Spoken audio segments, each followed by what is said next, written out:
So this project's going to walk us through our first Revit assignment, in which we are going to take some files or some house designs that already exist in an AutoCAD format, and we are going to recreate them in Revit. The one little caveat of this project is it's not necessarily a typical Revit workflow, purely because we will have AutoCAD stuff to work on, and typically we are going to just be starting completely from scratch when we are working in Revit.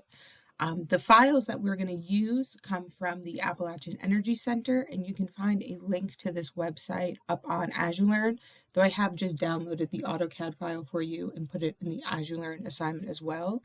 But just to kind of show you what really this whole project through the Energy Center included is several house designs that they have created and put up here completely free. So you can download the PDF files and the AutoCAD files. For those of you who are looking to get really good at Revit, taking buildings that pre-exist, especially these buildings, many of them are, I don't mean it in a rude way, but many of them are pretty simple. And so that way you can really get the hang of all of the different tools and how they're going to be working in there. We're going to do the dogwood house together in this tutorial, but there are a couple of other ones in here, and some of them offer a little bit of a challenge, some of them not so much. The Baby Cape in particular has some really interesting roof lines and dormers, so that would be kind of a good challenge for you. But we're going to work on this dogwood one. Now, if you wanted to download them from here, they're going to download as a zip file that you'll need to extract. But you can also go on to AzureLearn, and I have a PDF copy and also the DWG file, the AutoCAD file for you. So all you need to do is just make sure you've downloaded that file. So I'm going to, it doesn't really matter which one you click there, and just download it. You don't need to open it to look at it in AutoCAD, but I will just open up the PDF just to kind of show you what comes in these files. So it's going to have, of course, our cover page, with a little bit of a rendering, and then an index to a drawings and some legends for these symbols. And then there are a lot of typical installations or typical construction concepts shown in here. So because they're coming as sets of construction documents, there is a lot going on in the AutoCAD file that we don't necessarily need for a Revit file. We don't need to bring in the elevation drawings, because as we make something in Revit, it's going to create those elevations for us automatically. We don't need to bring in building sections, because again, as we make our Revit file, everything will kind of come in for us automatically. So the only thing we really need to bring in is our floor plan. And our layers are really going to help us when we go to do all of that, which just only bringing in the floor plan and just kind of giving us something to trace over. So I'm going to open up Revit. I'm here on my home page. And again, I've mentioned before that some of these samples here are just a little bit too cumbersome for a beginner. And I think that's the same, unfortunately, with some of the templates as a complete beginner. So you're going to start a brand new model. So go ahead and click on New Model. And instead of using this template they give you automatically, I would recommend clicking on Browse and then just using this default template here that they didn't even bother capitalizing default. This is such a bare bones template, and I think it's great for someone who's just starting out. So we'll click on Open. We want to make sure it's set to create a new project, and then we'll click on OK. And we'll wait a moment while it loads. And so this has brought us into a completely blank template. We're sitting at a scale of 1/8 of an inch equals a foot. That's not super important at this moment. And we've got our 4 elevation markers. We just have a level 1 and a level 2. If we needed more levels, we could create more from an elevation view.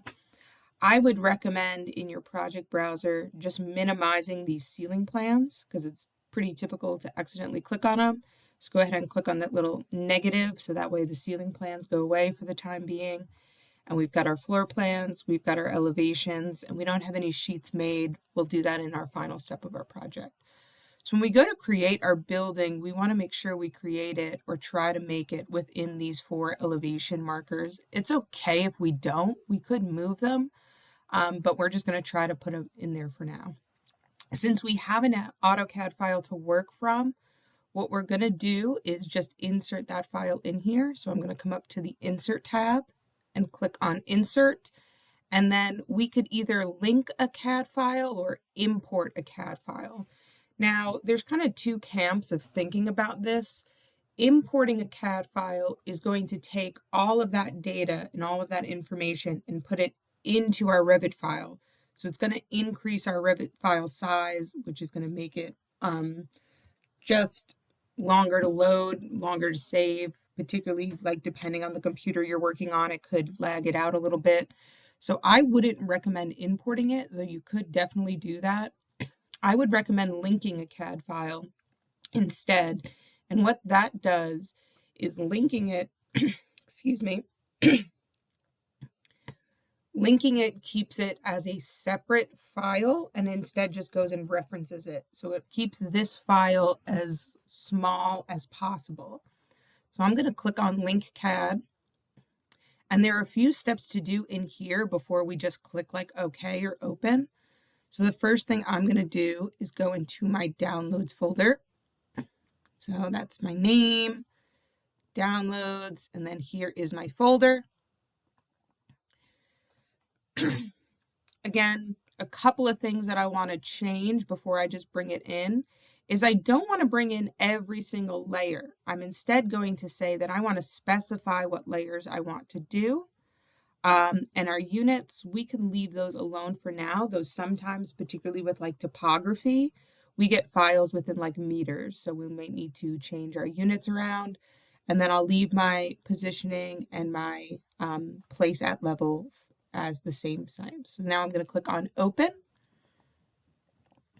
And it's going to appear, or excuse me, once I actually put my layers in, it's going to appear like not much comes in. So we see here with all of our layers in our AutoCAD file, we only want to bring in stuff related to the floor plan.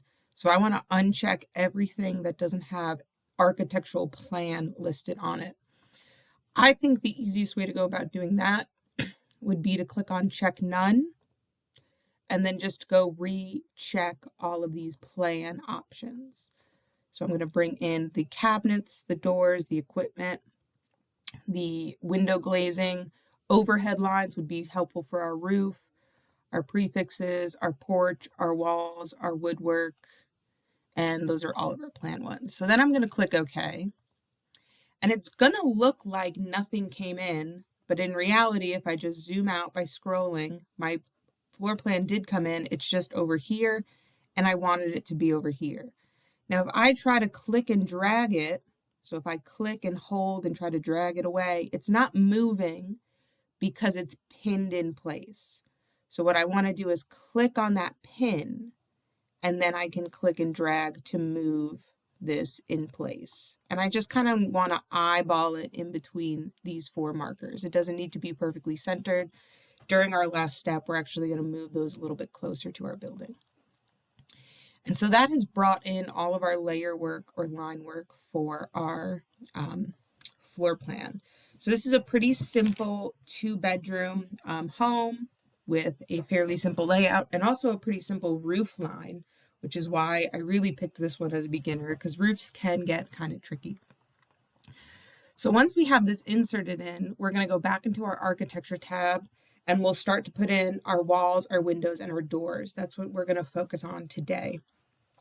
So in order to put windows and doors in, windows and doors are wall-based elements. So we have to have walls before we have any windows, before we have any doors.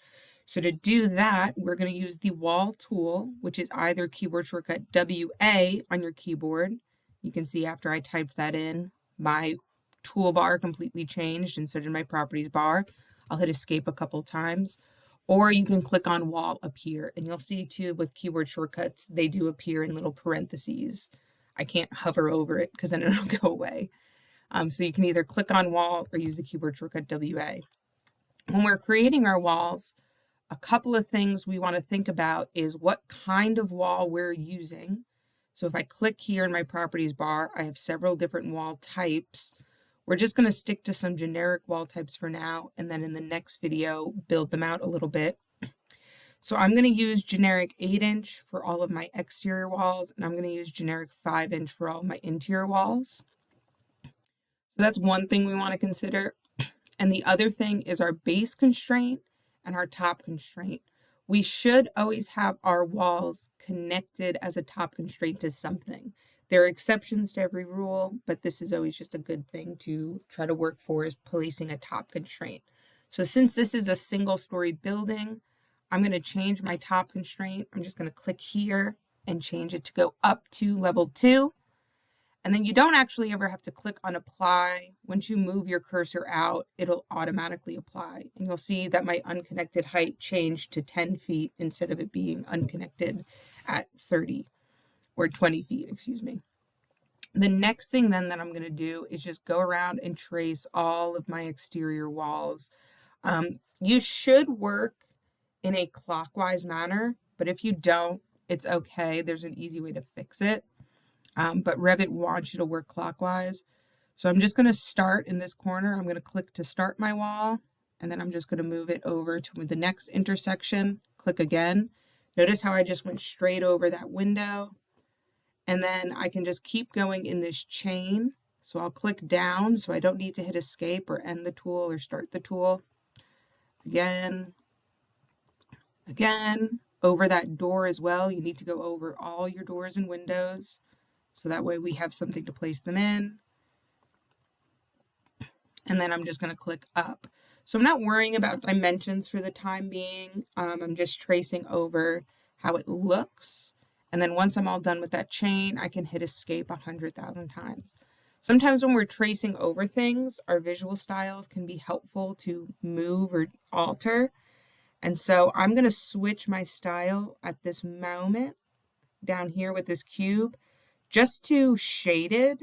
So that way, like, I kind of can see a poche or a solid fill inside those walls. One thing you'll notice about Revit that's great is that we already have an outside and inside, so we don't have to worry about offsetting our wall thickness.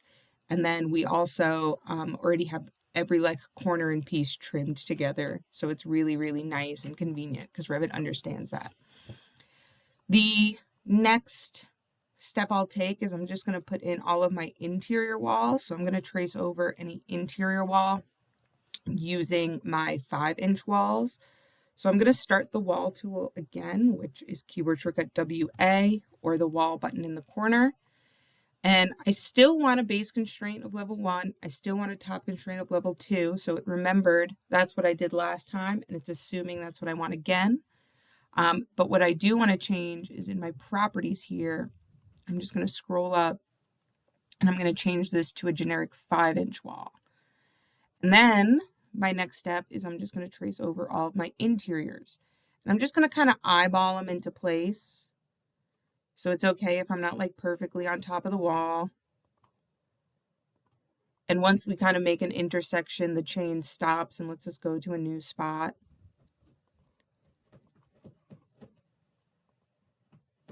So I'm going to trace over all my interiors. We're going to fix those ugly corners in a minute. If you do kind of the chain doesn't stop, you can always just hit escape once to stay in the tool, but just get out of that chain. Let me go over this wall, this one, my bathroom one. We're going to ignore the fact that that's technically a plumbing wall. What looks like my master suite, and then this wall here. And then once I'm all done, again, I can hit escape 100,000 times. Now, what isn't great with my walls at this moment is the fact that I've got like this kind of ugly meeting here. And especially if we turn on a setting called thin lines, which is keyboard shortcut TL, or this little button up here in your quick toolbar, we can really see like that this is not how this wall would get installed. We would want our like finish face just to be nice and flush in this room here. So what I'm going to do is use the align tool, and you can do this with thin lines on or off. So if I hit TL again, my line weights will come back, or if I click here, they'll go away and come back. The align tool is keyboard shortcut AL on your keyboard, and you'll see that little graph pop up next to your cursor, or if I hit escape a bunch of times, really all you have to do is just click on anything in your drawing and then your modified tools pop up here. So it's this tool right here, or again, keyboard shortcut AL. And then you want to click on the thing you want to keep in place, which will keep this exterior wall, and the thing we want to bring to it, which would be this exterior wall. So I'll click on this as well. One thing I really like to do after I align things is I like to lock them. So that way, if I was to move this wall later in the project, this wall would move along with it. They would remain flush. You can even come up here and say that you want to lock those together automatically. So that means that you don't have to even click on that lock afterwards. So again, over here, I'm going to click on the wall I want to keep and the wall I want to bring to it. And then it's going to bring those two flush to each other, and then it automatically locked it since I had that setting put on there. That way our walls can kind of be finished or flushed a little bit better. Now I'm going to hit escape 100 times again, so that's pretty familiar from AutoCAD. One thing that I think is going on in this house, but I can't say for certain because I haven't built it, is I would think that this wall here, this exterior wall and this one, frames all the way down. Like that there would be upstairs kind of a whole wall going up it. And so that's something we're going to work on when we go make our section view, is kind of just maybe making like a large case opening here. So that way there's a frame here, thinking of that. If this is a whole gabled part, we can look at it in elevation again. If this is all one whole gable, or look at it in here, I'm going to assume that there's probably some type of wall frame up above it. But I don't know for a fact, so we'll deal with that when we get to that bridge. My next step is I'm going to put my doors in. So I have a couple of different size doors. And especially if we go look at our floor plan here in the PDF, if I zoom in on it, our doors are tagged or they're labeled with what size they are. So this door is a 2 foot 4 inch door and wide, 6 foot 8 inches tall.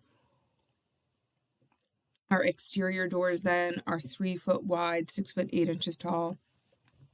The only doors we're not going to be able to load in necessarily by default are like these bifold doors. For whatever reason, Revit doesn't have a bifold default going on in it.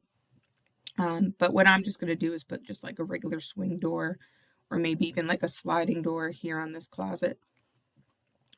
So you would think, and if I go back into my architecture tab, the tool we would use for the doors would be this door tool right here, or keyboard shortcut DR.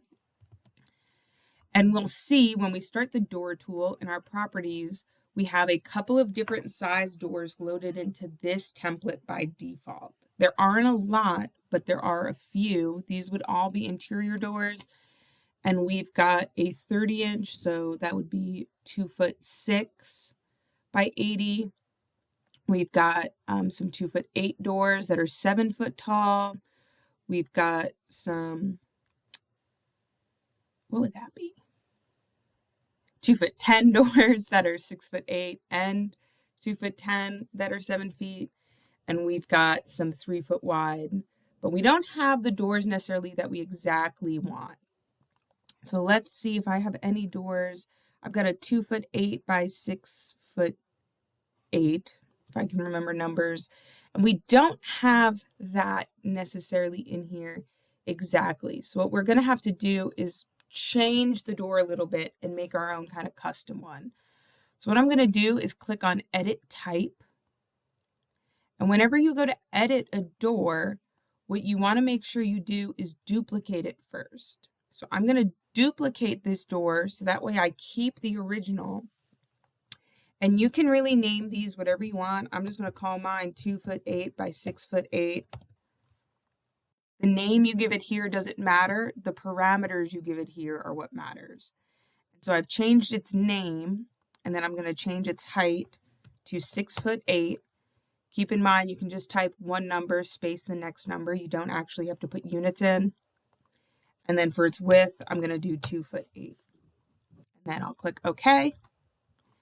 And you'll see here that my type property changed, and now it's also made my new door here. So when I go to place this door, it's going to give me just like a big no symbol unless I'm on top of a wall. And then it's going to let me place this door onto a wall. Now I want this door swinging into the room and kind of into that corner. Now by default, I can change its swing a little bit just based off of which side of the wall I hover. But also if I want to change which way it swings, I can just hit the space bar on my keyboard to change that. And then I can click to place it, and you'll see too that it trims everything automatically. You can also use these arrows here to switch it, and you can switch things after the fact. So nothing really is permanent in this software, and that's something I really love about it. We've also got two more 2'8" doors in our master bedroom and then our additional bedroom here. So I'm just going to go place one here. Again, depending on which side you hover over, and then also the space bar can flip it.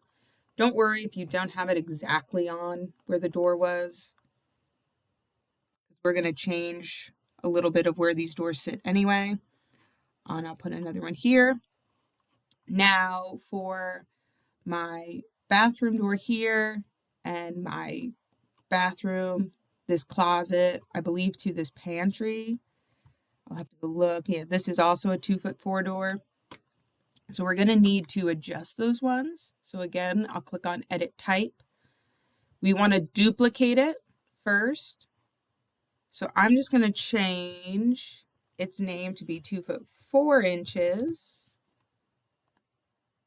And I'm just going to change its width here to be 2'4" and click OK. And now I have a little bit of a smaller door that I can place on top of these ones. So I'll click in place.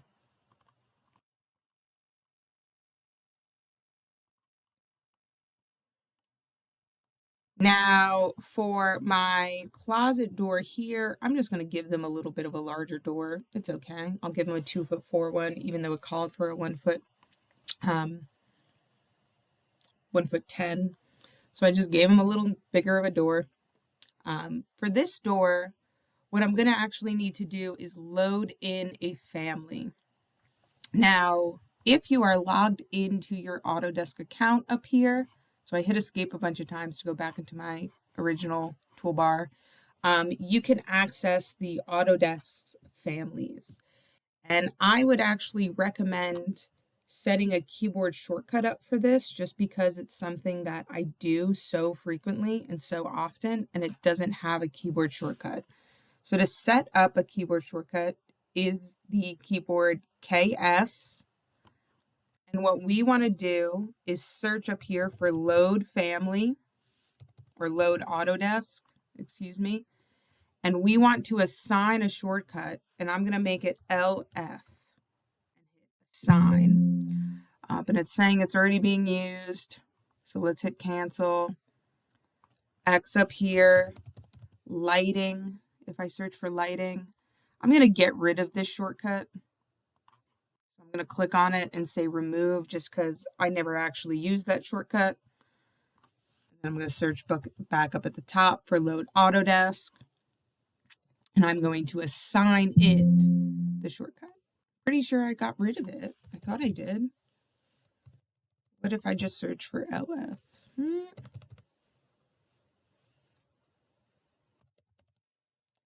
Yeah, I did get rid of it. Okay. Well, let's see what happens. Then I'm going to click OK. So load Autodesk and the shortcut LF is aside from it. So I'll click OK. Then I'm going to type LF to open up this Autodesk families here. Additionally, what you could do if you don't want to make a keyboard shortcut is you could come to the Insert tab and then load Autodesk Family right over here. If you're not signed into your Autodesk account, it's just going to prompt you to sign in. You then can search up at the top for different families, or you can also come over to these browse categories. So like we want to load in a door, and we're going to load in just like, let's see, I don't want double doors. I want sliding doors. I also want to load in an exterior door for my outside. So I'm going to load in, I like this guy. I'm going to load this one in. Why not? And then I'll also check off to load in this sliding door, and maybe I'll come back and put in this exterior side light too. So you can load in multiple ones at once, or you could do them individually. I'll click load. It's going to prompt me for what size. So for my exterior door, I want to load in this one that's 3 foot by 6 foot 8. And I'll click OK. And for that double door here, I believe it was 4 foot by 6 foot 8 was the one I want. And I'll click OK. It's going to seem like nothing happened, but what it did was just load those into the project. So I could go back into my architecture tab and click on door, or I could use keyboard shortcut DR. And we'll see here that we actually now have all of those single flush doors, but we also have different door types as well. So I can put in a 4 foot sliding door here. And again, I'm just going to kind of eyeball it in. And then I'm going to switch my door type to my 3 foot exterior door. I'm going to put 2 of those in here. And remember, you can use your space bar to flip it, or you can use those arrow keys. I'm going to hit escape a billion trillion times. And it does look like on this one, there's 2 side lights on it. Doesn't seem like there's one on here. This is kind of like our main entry. So let's go ahead and load those in too. So again, that's keyboard shortcut LF. Or you can go into the Insert tab, load Autodesk Family.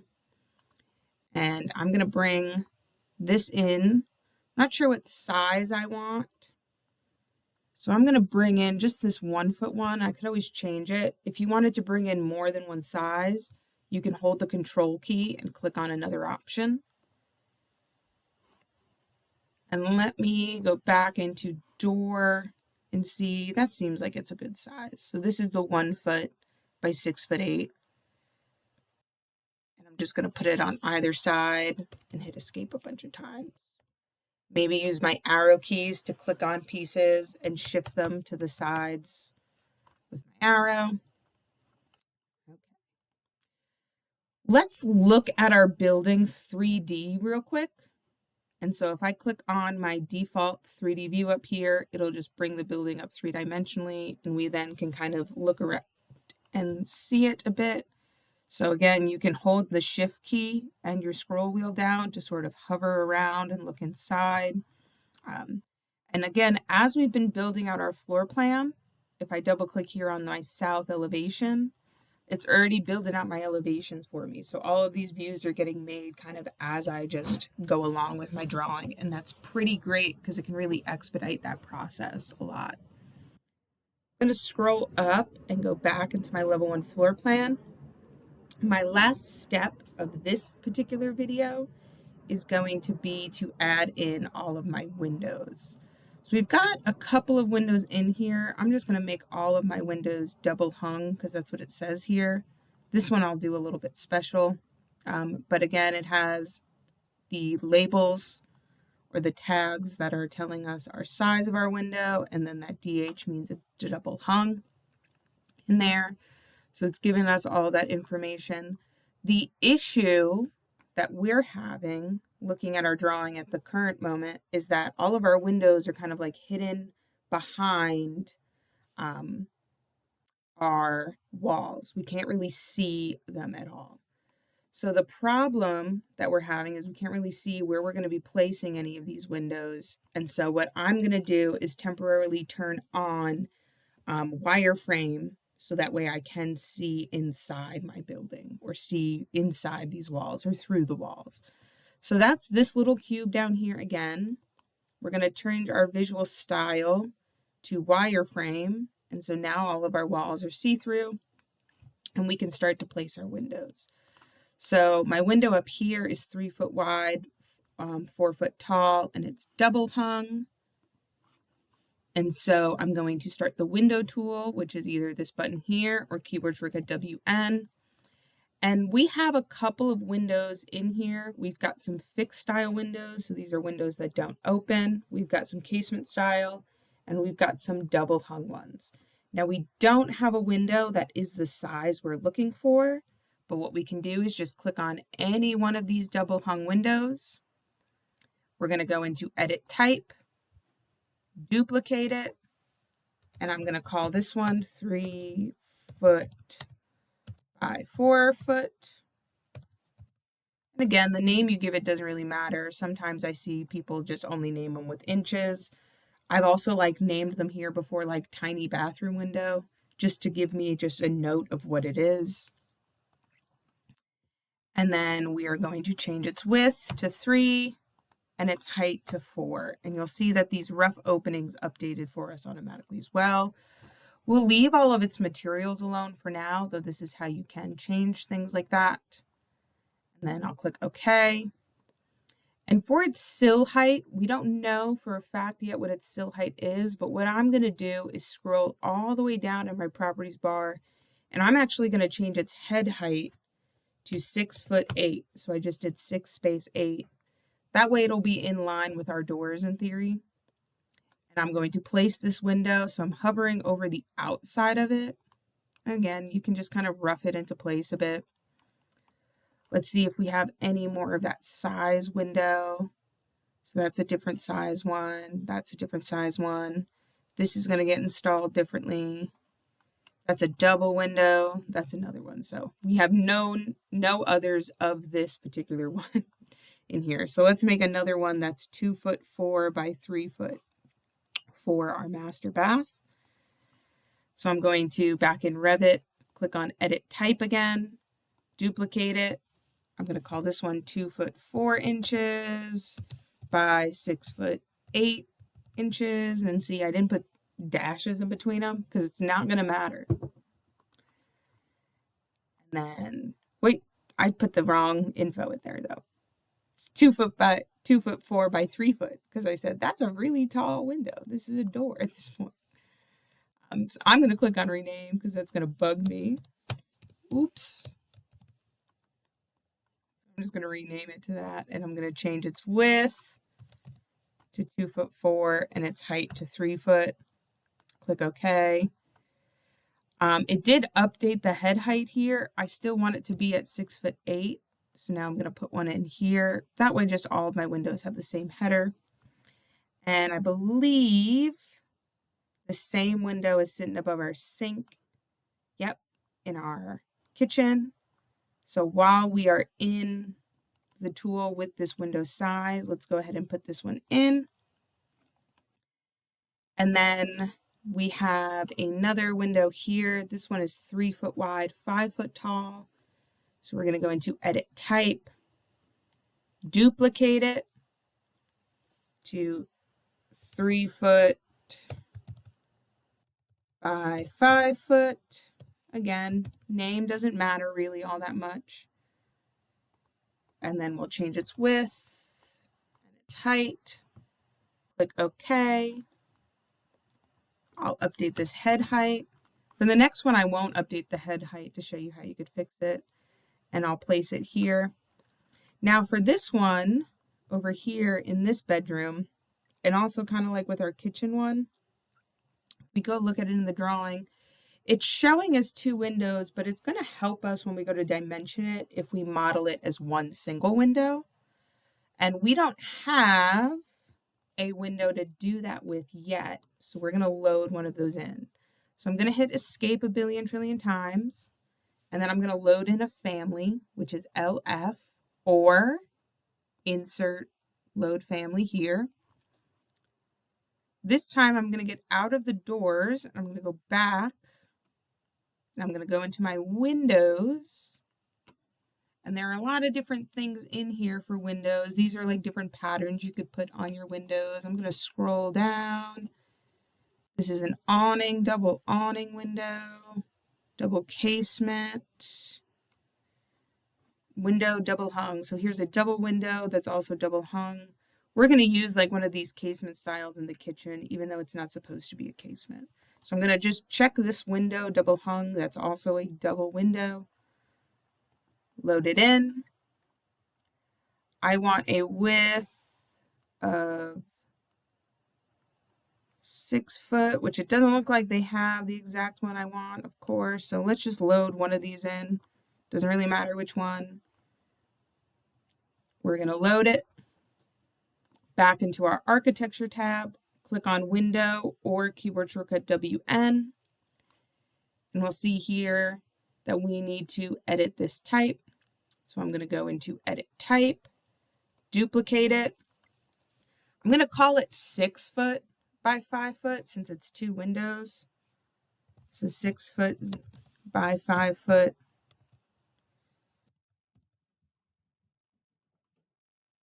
And then for its width, we'll say 6 feet. Notice I didn't even have to type the 0 because of the fact that it's going to just automatically go in. And then I'll do 5 feet for my height. I'll click OK. This head height got updated again. I'll leave it at 8 feet. I should change it to 6'8", but I'll leave it at 8 feet just to show you how we can fix it. And that way I could put a double one in there. This way I'll just have something to dimension to. Now for this one here, what we're going to do is let's hit escape a bunch of times. We're going to load in another family. So again, that's LF or insert and then load Autodesk family over here. And we're back in the window folder. Let's scroll down. What I'm looking for is a window that's kind of going to be like an operable one, just some picture or fixed piece, and then another operable one here. Let me go back into Revit. And so I think I'm going to opt for this guy just because that seems good enough for me. And I'm going to load that window in. Then I'm going to start the window command, which is WN or this button here. And really what we're going to do is switch its edit type. Duplicate it. In total, this window was, I used to memorize this, 2'4" plus 2'4" is 4'8" plus another 4 feet. So it's 8'8" by 5 foot tall. I'm going to duplicate it, 8'8" by 5 foot. Okay, and then its width, 8'8" and a height of 5. And we'll click OK, and then we'll place it there. And I know the pictorial one is a little bit smaller, but it'll be okay. We're just making some changes or improvements to our building. And I didn't change my head height here because I can show you how to fix it. So let me hit escape a bunch of times, 100 billion times. And now let's go look at our building 3D a little bit. So I'm going to click on my 3D option up here again to go look at it. And our building is coming together. We're finishing up pretty nicely. Now, one problem is these windows aren't lined up. And you can see it a little bit more with these two here. This one kind of sneaks by just because of the perspective of things. But let's go into our south elevation. So if I double click on south, this window is so much higher up, and so is this one, and it just kind of looks like a little goofy in the scheme of things. So the two ways we could fix it is if in this elevation, we can click on it, we can scroll down, and we can just change its head height afterwards, and it'll move. So nothing is permanent again in Revit in your model, and that makes it so much easier to kind of play around with. But we can also use the align tool, which is keyboard shortcut AL. And then I can align my windows and my heads together. And they're locked together. So if I hit escape a bunch of times, what that means is if I click on this one and decide to move this one, the other one's going to move with it. So I'm just using my arrow keys to move it around. And if I was to type in a specific head height for this one, the other one moves with it. And that's what I really like about locking stuff together. So let me go back into my level 1 floor plan view. What we'll want to do next is just change our view style back to our either shaded or hidden line, depending on if you want that solid fill or not. We're going to want to save our work, and that's where we're going to pause for this video. So go ahead up here and click on save. Make sure you know where you're saving it. So you're either putting it on your drive or you're putting it on your flash drive in there. I'm just going to put mine in Google Drive. I've got all my folders. And then your file name is going to be your last name, all caps, your first name, lowercase, and then dash dogwood for this project. And your file type will be this RVT that gets put in automatically. And go ahead and click on save. And that's where we're going to pause for this video.